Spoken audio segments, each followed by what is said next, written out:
So అలానే మనకి fat grafting అని చెప్పేసి కూడా ఉంటుందండి. సో ఏం చేస్తారు ఫ్యాట్ గ్రాఫ్టింగ్ అంటే? ఫ్యాట్ గ్రాఫ్టింగ్ అంటే అండి మన ఓన్ బాడీలోంచి ఫ్యాట్ని హార్వెస్ట్ చేసి, సో మనకి ఎక్కడైతే అవసరమో, కొందరికి ఇప్పుడు అండర్ ఐ హాలోయింగ్ ఉంటుంది, అండర్ ఐలో డార్క్ సర్కిల్స్ వస్తాయి, సో ఫేస్లో వాల్యూమ్ లాస్ ఉండొచ్చు, సో ఇన్ఫాక్ట్ కొందరికి బ్రెస్ట్ ఆగ్మెంటేషన్ ఇంప్లాంట్ సిస్టమ్ ఉండకపోవచ్చు, సో బ్రెస్ట్ ఆగ్మెంటేషన్ కూడా ఫ్యాట్ని వాడచ్చు మనం. కొందరు బటక్ లిఫ్ట్ అంటాం, కొందరు ఇప్పుడు that is a big fashion, abroad లో చాలా చోట్ల బీబీఎల్ అంటాం.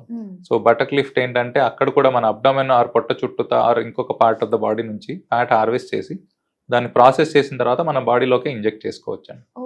సో దానివల్ల అడ్వాంటేజెస్ ఏంటంటే మీ ఓన్ బాడీ ఫ్యాట్ కాబట్టి usually less complications.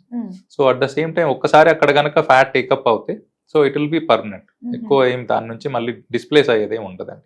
Okay. So మన ఓన్ ఫ్యాట్ నే తీసి మళ్ళీ ప్రాసెస్ చేసి మనకి ఇస్తున్నారు. అయితే ఇప్పుడు మనకి జనరల్ గా బొటాక్స్, ఫిల్లర్స్ అని చెప్పేసి మనం చేయించుకుంటూ ఉంటాం కదా. సో దాంతో కంపేర్ చేస్తే మన ఫ్యాట్ గ్రాఫ్టింగ్ బెస్ట్ కదండి. ఎట్ ఏ టైం మనకి రెండు అవుతున్నాయి కదా, అటు ఫ్యాట్ క్లియర్ అవుతుంది, అబ్డామిన్ లో కావాలంటే క్లియర్ చేసుకోవచ్చు, అట్ ద సేమ్ టైం అదే మనం రీఫిల్ చేసుకోవచ్చు కదా. అవునండి, డెఫినెట్లీ ఫ్యాట్ వల్ల అడ్వాంటేజెస్ ఉంటాయి. బట్ ఫ్యాట్ వల్ల ఒకటే ప్రాబ్లం ఏంటంటే అండి, మనం ఇప్పుడు సపోజ్ ఒక 10 ml ఫ్యాట్ ఎక్కడైనా ఇంజెక్ట్ చేస్తే మన బాడీ అందులో కొంత భాగాన్ని అబ్జర్వ్ చేసేస్తుంది.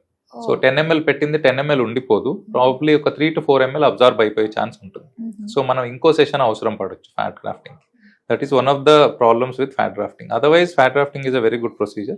Fillers ki alternative గా కూడా fat grafting చెప్తాం. ఓకే. ఫేస్ లైపోసెక్షన్ గురించి కూడా విన్నాం కదండి. సో బాడీ లైపోసెక్షన్ అంటే ఓకే, వెయిట్ లాస్ కి అది సర్జికల్ గా 100% చాలా మంది వెళ్తూ ఉంటారు ఇంకా అల్టిమేట్ అన్నట్టుగా.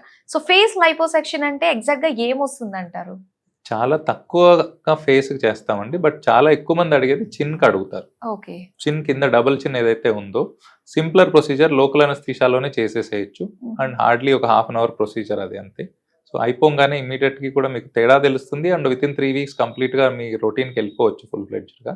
పెద్దగా ఏమీ డౌన్ టైం కూడా ఉండదండి.